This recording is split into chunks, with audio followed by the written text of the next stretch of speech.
UHD quality video streaming, internet like a boss. SLT Mobitel Fiber. UHD quality video streaming, internet like a boss. SLT Mobitel Fiber. Lifebuoy ෂැම්පූල ඇති කිරි protein සහ multivitamin හිස කෙස් මුල සිට පෝෂණය කර ශක්තිමත් කරයි.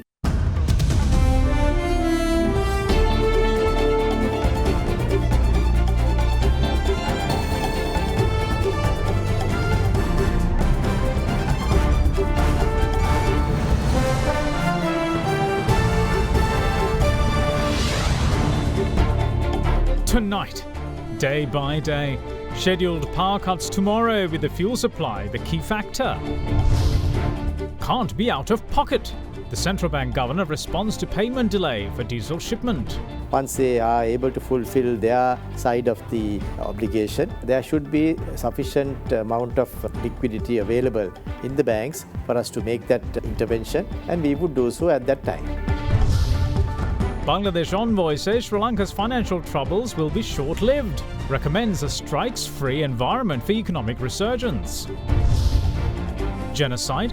What genocide? The Bill 104 being challenged in Ontario. The team of 5 lawyers has assured that there are reasons from case and confident of winning it. All that and much more coming up on First at 9.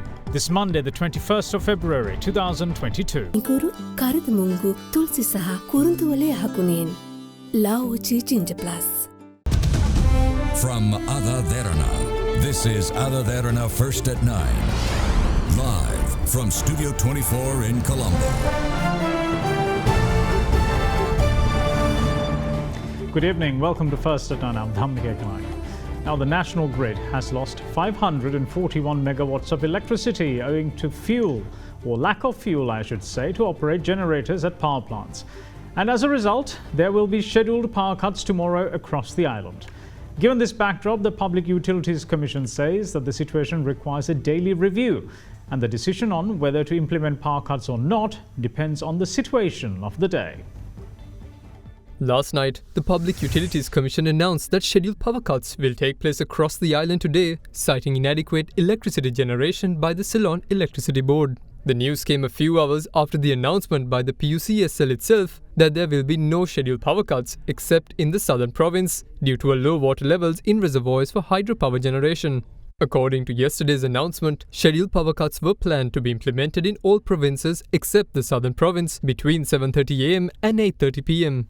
As for the southern province, a 3-hour scheduled power cut between 8:30 am and 5:30 pm was proposed by the PUCSL. However, taking the ongoing GC advanced level examinations into account, the Department of Examinations has requested the PUCSL not to impose power cuts in any way that affects the examination. With that being the case, the country was divided into 9 areas and 2-hour scheduled power cuts were imposed in each area between 4:30 pm and 10:30 pm. As the national grid has lost 541 megawatts due to the unavailability of fuel to operate generators, the PUCSL has proposed scheduled power cuts for tomorrow between 4:30 pm and 10:30 pm in all provinces. The details on the lengths of power cuts in relation to the relevant areas is available on the official website of the PUCSL, www.pucsl.gov.lk, or our website, www.adaderana.lk. අපිට මේ තියෙන situation එක අනුව මේ යෝජනාව daily basis එකේ කියන්නේ හෙට තත්ත්වය තමයි අපි අද සාකච්ඡා කරන්නේ. ඒ නිසා අපිට ඉදිරි අනාගතයේ සුමානය පිළිබඳ සුමාන දෙක පිළිබඳ මාසය පිළිබඳ අපිට එකපාරට පුරෝකථනයක් කරන්න අමාරුයි. මොකද මේ ලැබෙන තියෙන දත්ත අනුව තියෙන ඉන්ධන ප්‍රමාණය අනුව තමයි තීරණය කරන්නේ කොහොමද අපි මේක හෙට කළමනාකරණය කරන්නේ කියලා. ඒ නිසා අපිට දීර්ඝකාලීන සැලසුමට යන්න බෑ. මේක මේ අපි මහජන උපයෝගිතා කොමිසම හරි අකමැත්තෙන් කරන කටයුත්තක් තමයි විදුලිය කැපීමට විදුලි බල මණ්ඩලයට අවසර දීම.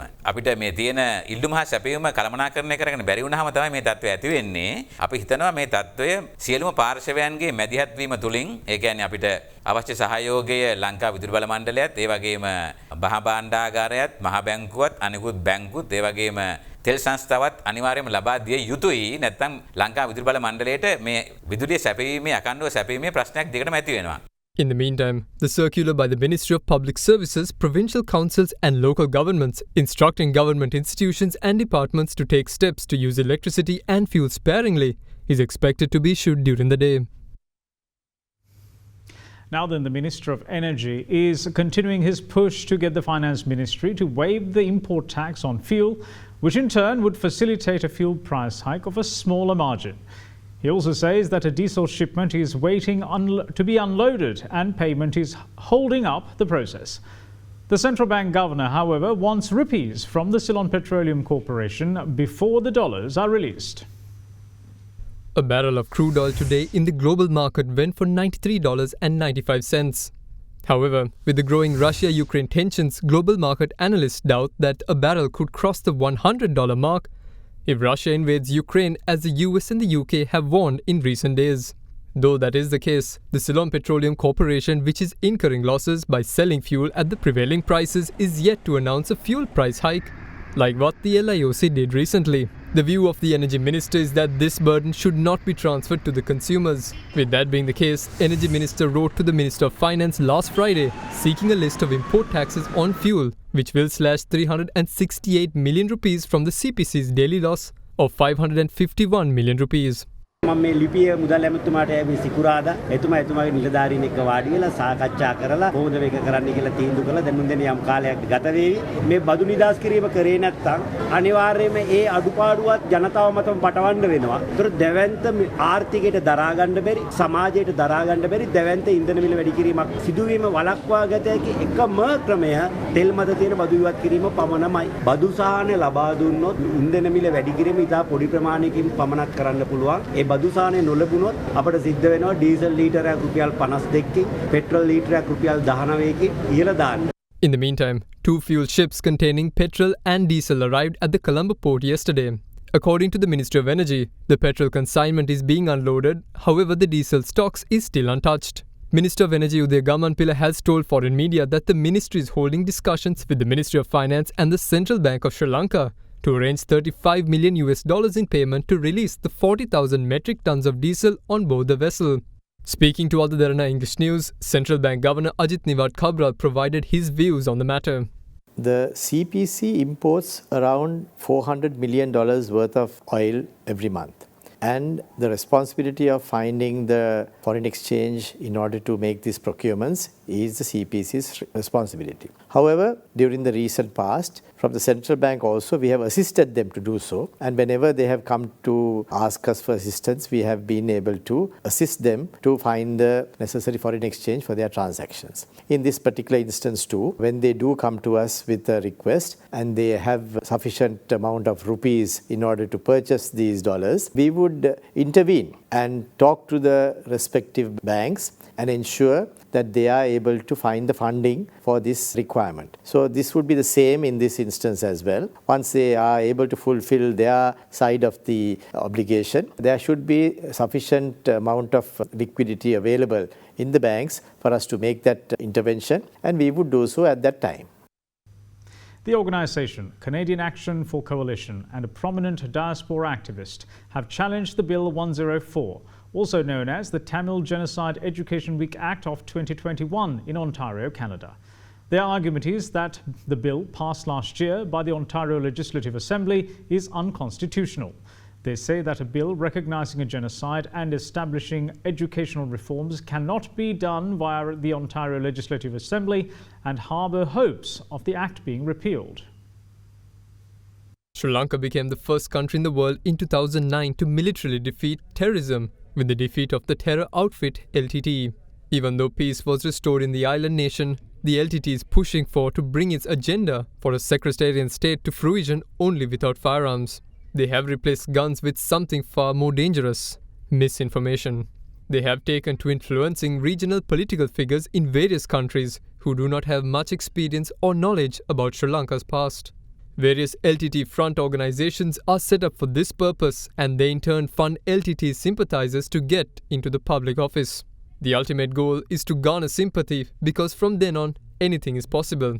The fruits of such a campaign was seen on the 6th of May in 2021 in Canada. The Ontario Legislative Assembly passed a bill which recognizes that there was a genocide against the Tamil people in Sri Lanka during the final phase of the war against the LTT, a claim that has not been established by any international organization or any country. The Tamil Genocide Education Week Act 2021, also known as the Bill 104, encourages Ontarians to educate themselves about and to maintain their awareness of the Tamil genocide and other genocides that have occurred in world history. As things stand, this happens every year for 8 days from the 11th to the 18th of May. The bill was put forward by a member of the Ontario Legislative Assembly, Vijaya Thanigasalam, who had publicly backed the LTT on social media platforms before his election to office. His party, the Progressive Conservative Party of Ontario, came under fire for giving him a ticket to run for the polls. The party, however, was satisfied when Thanigasalam promised to go cold turkey and won't back LTT again. In politics, votes matter. After the passing of Bill 104, a similar appeal was made by the New South Wales Legislative Assembly in Australia on the 13th of May 2021. The Palermo City Council in Italy signed an MOU with the Italian Tamil community on the 24th of September, recognizing that there was a genocide of Elam Tamils perpetrated by the Sri Lankan state. The shocking lie intertwined in these schemes is that no state has recognized a genocide of any kind in Sri Lanka during the conflict with the LTT terrorists. That even includes the Canadian central government. A diplomatic note issued by the Canadian Department of Foreign Affairs, Trade and Development dated for the 7th of April 2021 stated that the Government of Canada has not made a finding that there was a genocide in Sri Lanka. Further, the LTT organization has also been prescribed as a terrorist organization by the Canadian government. The passing of Bill 104 has stirred up negative sentiment and has given rise to other issues for Sri Lankans living in Ontario. The passing of this bill and this issue is not just affecting Sri Lankan Canadians, but also all ethnicities living in Canada. Many people from various ethnic backgrounds have come to Canada to live in a dignified manner, in a peace and harmony with all the other Canadians. This type of educational programs will generate anger among some of the people against other groups, resulting in divisions. Also, it will make Sri Lankans seen as criminals. One dangerous result of this bill is the creation of lots of divisions in the classrooms inside the Canada. It is affecting Sri Lankans living in Canada. There's no doubt about that. However, all hope isn't lost as the Bill 104 is being challenged by Sri Lankans living in Canada. The Sri Lankan Canadian Action for Coalition and a prominent Sri Lankan diaspora activist, Dr. Neville Hevage, challenged the Tamil Genocide Education Week Act 2021, calling it unconstitutional, saying that it violates the Charter of Rights and Freedoms. Dr. Hevage filed a notice of constitutional question in Canada, listing out 15 reasons why the bill shouldn't materialize. Neville Hevage and Canadian Action Coalition challenged by saying that fundamentally this act infringed the Constitution 1867 in Canada, alleged that Tamil genocide is not under provincial jurisdiction to create, pass or amend laws. The main argument was that the Ontario legislation has no power in passing legislations in regards to genocide as well as the education, because they are subject of the main government. As a significant move, Sri Lankan Canadian Action Coalition and the other Sri Lankan associations have retained a high-profile law firm in Toronto with an expressive track record to file a case to repeal this bill. The team of 5 lawyers has assured that there is a strong case and confident of winning it. Foreign Minister Professor G.L. Piris is set to lead Sri Lanka delegation to the 49th session of the United Nations Human Rights Council.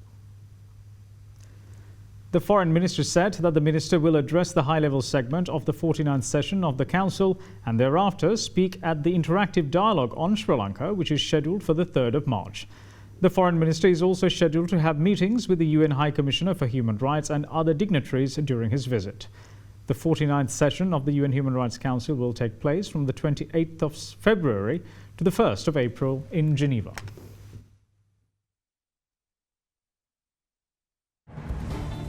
We will see you shortly. Stay with us.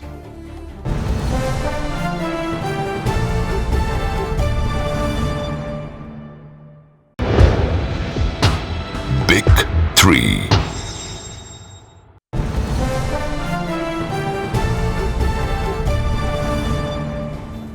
Welcome back. You're watching First at 9. Now, President Gotabaya Rajapaksa wants more local investors to take the opportunity to invest in Sri Lanka, especially in sectors such as renewable energy and green agriculture. Addressing a meeting with the country's business community, he also called for investments that can help increase the country's production and save forex. A discussion between President Gotabaya Rajapaksa and the entrepreneurial community was worked off this morning at the Presidential Secretariat. Its objective was to obtain the contribution of the private sector for the development process. generation of foreign revenue, encouraging investments, increasing exports, renewable energy, the supply of adequate fertilizer, tourism sector and various other sectors were given focus. During the talks, the head of state had appreciated the service rendered by local entrepreneurs in developing the country. අධිකාර ජනාධිපතිතුමනි බොහොම ස්තුතියි මේ ඇත්තටම Covid management එකට දැන් මෙතුමා කියුවේ profit ඔක්කොම හම්බුනේ ඒ විදිහට කොවිඩ් මැනේජ් කරපු හින්දා මොකද ඒ විදිහට කොවිඩ් මැනේජ් නොකරනම් ඒ කම්පැනි එකකටවත් ඒ වගේ වෙන්නේත් නැහැ අපිට පිට රටවල ඕඩර්ස් වැඩිපුර එන්නේත් අනිත් රටවල් හරියට කොවිඩ් මැනේජ් නොකරපු හින්දා තමයි ඇත්තටම මේ ඕඩර්ස් ටික ගැලවිලා ලංකාව වගේ රටකට ආවේ නැත්නම් මෙච්චර කාලකට එහෙම තිබුණේ නැහැ වෙන අවුරුදු වල ඉම්පෝට් කරපු බිල් වල එක වැඩි වෙන්න හේතුවක් තමයි දැන් ගිය අවුරුද්දෙන් බැලුවොත් කම්පැනි වල මිෂනරිස් කියන්නේ ඉක්විප්මන්ට් වගේවා 4 බිලියන් ඩොලර්ස් වල ඉම්පෝට් කරලා තියෙනවා. ඉතින් ඒකින්ද මේ අවුරුද්දේ ඒ වගේ දේවල් තියෙනවා ඒක කම්පෙයාර් කරොත් ප්‍රීවියස් එකත් එක්ක එතන 3 බිලියන්. ඒතර 1 බිලියන් වල කියන්නේ කැපිටල් ගුඩ්ස් ඉම්පෝට් එක වැඩි වෙලා තියෙනවා. ඒත් එක්කම අපිට තෙල් මිල සෑහෙන ලෙස වැඩි වෙලා තියෙනවා. ඒකත් අපිට අභියෝගයක්. මේ කාලේදී අපිට වෙච්ච තවත් දෙයක් තමයි තෙල් සඳහා මුදල් ගෙවද්දී අපිට අලුතෙන් ගන්න තෙල් වලටත් අත්පිට මුදල් ගෙවන්න සිදු වෙලා තියෙනවා. බාද දෙයක් දැක්කා මෑතකදී යම් යෝජනා තිබුණා ණය නොගෙවා සිටිය යුතුයි කියලා. ණය නොගෙවා සිටීමෙන් වෙන විපාක ගැන මම හිතන්නේ බොහෝ දෙනෙක් හිතලා බලන්නේ නැහැ. ණය නොගෙවුවම වෙන්න දේ ඉතාමත්ම දැවැන්ත මේ අර්බුදයකට රට යනවා. ඒ යෑම අපි නතර කරගන්න පුළුවන් වෙලා තියෙනවා. අමාරුවෙන් හරි සියලුම ණය ගෙවීම හරහා අපිට පුළුවන් වෙලා තියෙනවා ගනුදෙනු කරගැනීමේ ස්වභාවය නතර නොකර යන්න. අපිට දැන්ට අඩු වෙලා තියෙන්නේ සිමෙන්ති තමයි ප්‍රධානම මේක. ඉතින් ඒකට විසඳුමක් ඇටියට තමයි ජනාධිපතිතුමා ආපු හැටියෙම සිමෙන්ති කර්මාන්ත ශාලාවකට අවසර දීලා මං හිතන 7 වෙනිදා ඒක මේ කරාම එතකොට ලංකාවෙම සිමෙන්ති 100% අවශ්‍යතාවය නිෂ්පාදනය කරන්න පුළුවන්. දැන් ටයිල් ගෙන්නීම නාත්තරපු නිසා දැන් ටයිල් හදීමේ කර්මාන්ත ශාලා කීපයක් එනවා. අපි ඒ කර්මාන්ත වලට අවශ්‍ය ඉඩම් දෙනවා, විදුලිය දෙනවා, වතුර දෙනවා, ඒ පහසුකම් ඔක්කොම දීලා. අද මිල පාලනය කරලා තියෙන්නේ බෙහෙත් විතරයි. අනිත් ඔක්කොම නිදහස් කරලා තියෙනවා. ඒකෙන් අයුතු ප්‍රයෝජන ගන්න හොඳ නැහැ. We all should understand each one of us need to contribute towards this particular crisis to improve. So my humble request is every one of us need to look at this crisis as something that we each one of us has to contribute in whatever small ways at least to ensure that we come out of it. While the government and the other authorities take their interest, but one area I would say that tourism is something I think under your leadership you must get a dynamic team to work on it. Local investment. So වැඩි කරන්න ගාක් feels තියෙනවානේ වැඩි කරන්න පුළුවන් ඒවා. දැන් ඇත්තටම tile 100%ම වගේ raw material තියෙන ලංකාවෙමනේ. ඉතින් ඒ වගේ ඉන්ඩස්ට්‍රීස් ඩයිවර්සිෆයි කළා මං හිතන්නේ ඉන්වෙස්ට්මන්ට්ස් ලෝකලි කරන දැන් රිනියවබල් එනර්ජි ගාක් ඉන්වෙස්ට්මන්ට්ස් ගන්න පුළුවන්නේ වින් වලට සෝලා වලට මේ ඉන්වෙස්ට්මන්ට් වැඩි කරන්න අපි පිටින් ගේන්න ඕනේ නැහැ ඇත්තටම මෙහි ඔයගොල්ලන්ට පුළුවන් නම් මෙහි ඉන්වෙස්ට් කරන්න ඒ වගේවට ලෝකල් ඉන්වෙස්ටර්ස්ලාට හුඟක් ඔපචුනිටිස් තියෙනවා ඊළඟට මම පුෂ් කරන එකක් තමයි මේ ග්‍රීන් ඇග්‍රිකල්චර් ඒකට ඕන ඉන්වෙස්ට්මන්ට් හුඟක් ඒවා බැලුවොත් අපේ ඉෂුව එක තියෙනවා ප්‍රොඩක්ෂන් වැඩි කරගන්න. හුඟක් ෆීල්ස් තියෙනවා. දැන් මල් ෆ්ලවර් ඉන්ඩස්ට්‍රි එකම අපි කොච්චර ගේනවද මල්? තාමත් මල් ගේනවා පිට රටින් හුඟක්. මේ වගේ ඒවා කරනවා නම් අපිට මේ ෆොරින් එක්ස්චේන්ජ් ගෙන්න ගන්නවා වගේම ෆොරින් එක්ස්චේන්ජ් සේව් කරගන්නත් පුළුවන්.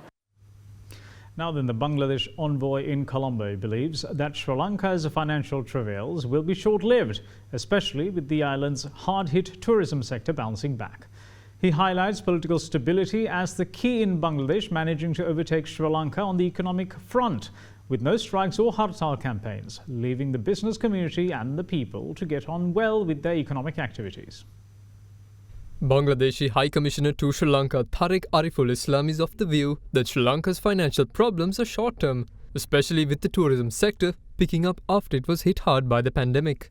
In an interview, he said that getting over the current situation would require a multi-pronged approach, which also includes currency swaps.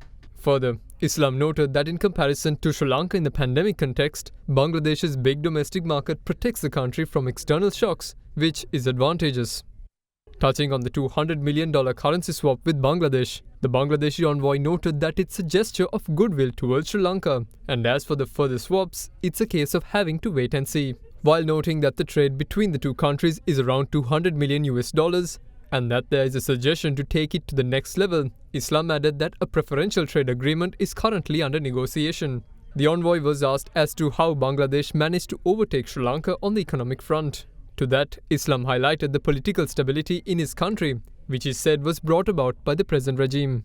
Currently, he said, there are no strikes or hartals, and the business community and the public get on well with their economic activities, which has helped to stabilize the situation. Further, Bangladesh industries and service sector are expanding, with a lot of infrastructural developments also happening. As a result, he said many foreign investors are vying to do business in Bangladesh. In terms of political stability, especially pertaining to terrorism, the Bangladesh High Commissioner said that the country learned to treat it as a social issue, rather than seeing it as having anything to do with politics, and enlisted the help of social actors and religious leaders to curb and restrict terrorism to address it more as a social challenge. To the concerns of the United States that the Hambantota port could be used by China as a military base, and Bangladesh too having built similar with Chinese funding, Islam said that his country doesn't have any issues with their development projects regardless of whether it is being executed by China or any other country. Now, the company linked to the controversial importation of containers with medical waste confirmed today that they had taken measures to re-export the last 45 containers brought to the island from the UK back in 2019. The company reaffirmed that it only acted as a service provider for the importation of the containers and had no direct connection to the consignment. In a communique issued by the relevant company, it stated that it had taken measures to re-export the remaining containers of medical waste that had been brought to the country in 2019. Sri Lanka was sent 263 containers of medical waste in the year 2019 from the UK.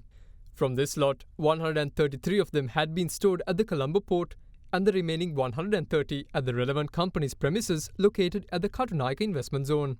Following this, upon court instructions, the containers of medical waste were re-exported on 9 occasions. As such, the communique from the company stated that the final 45 containers of medical waste in the island were re-exported to the UK today. It stated that this was carried out under the initiative of the Central Environment Authority and the Sri Lanka Customs. However, the company stated that it was linked to the said importation of the waste material solely as a logistics service provider for the party who imported the cargo and no involvement with the waste cargo.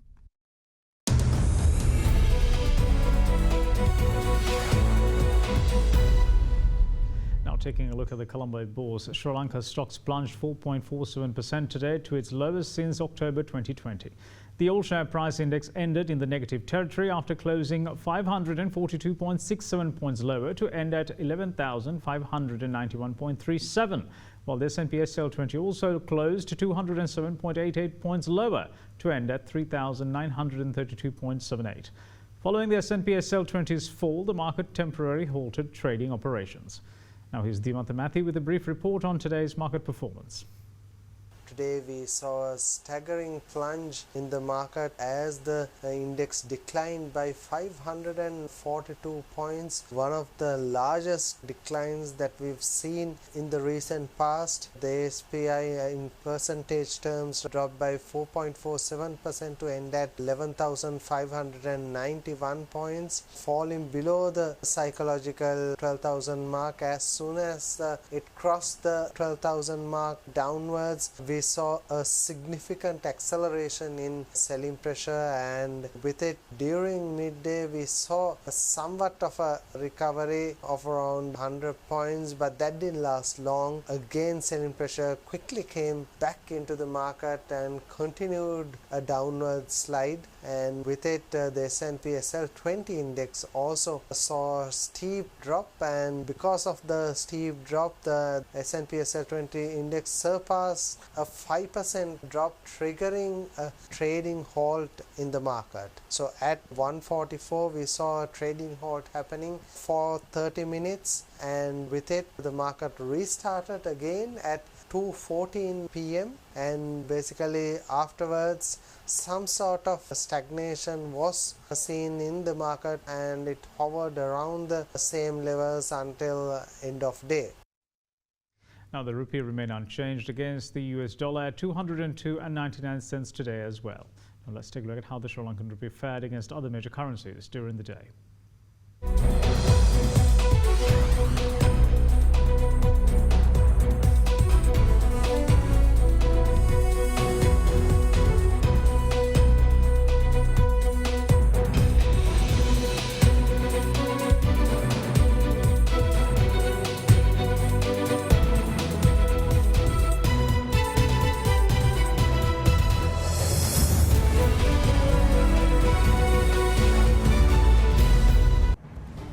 that's it from all of us here at First at 9. Thanks for watching. Bye-bye.